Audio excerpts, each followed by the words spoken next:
Bonjour les amis! Cet après-midi, on va travailler en mathématiques avec les iPads.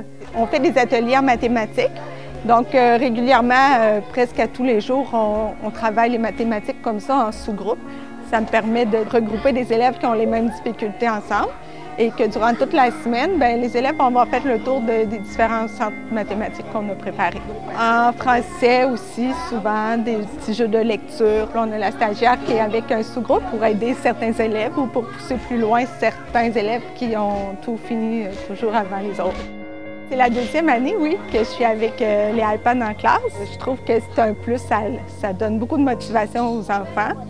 Ça leur permet aussi de montrer à leurs parents qu'est-ce qu'ils ont fait avec le portfolio numérique. Donc, on dirait qu'ils vont toujours un petit peu plus loin. Les parents commentent, puis ils mettent des petits cœurs sur les travaux qu'ils aiment, puis ils disent « bravo mon grand », puis ils continuent. Ça fait qu'on dirait que les parents sont dans la classe. On envoie des photos, des vidéos de ce qu'ils font.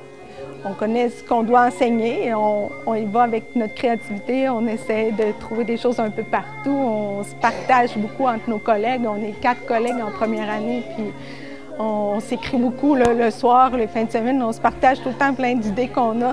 Je ne voyais pas vraiment une carrière jusqu'à la fin de ma carrière à travailler toujours de la même façon et reproduire d'année en année les mêmes choses.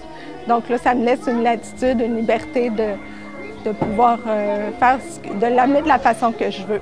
La motivation beaucoup, mais aussi, je trouve, en mathématiques, surtout, je vois la différence parce qu'on peut, c'est beaucoup plus, c'est plus clair. Il y a beaucoup de choses que je réussis à passer avec certaines applications là, qui sont plus visuelles, plus concrètes.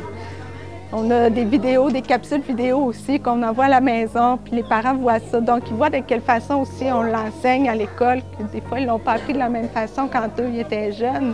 Donc, ça leur met le vocabulaire. Les parents peuvent réutiliser le même vocabulaire et les mêmes façons de faire. Les parents ont peur en première année, au début de l'année. Ils ont peur qu'on n'écrive plus du tout, que les enfants n'apprendront pas à écrire parce qu'on va toujours sur l'iPad, mais c'est pas le cas. Moi, je dirais aux enseignants d'aller voir ce qui se fait ailleurs aussi, de prendre des idées, peut-être une petite bouchée à la fois, puis se donner un défi peut-être pour une matière. Et peut-être d'aller voir aussi, de s'inscrire dans les groupes. Il y a plein de groupes Facebook là, qui du partage d'informations là-dessus. Là. Il n'y a pas de limite. Là. Sur Twitter, sur Facebook, des fois, ça nous amène à inventer une autre chose puis de leur partager ensuite. Donc, c'est là-dessus, je trouve que j'ai appris le plus.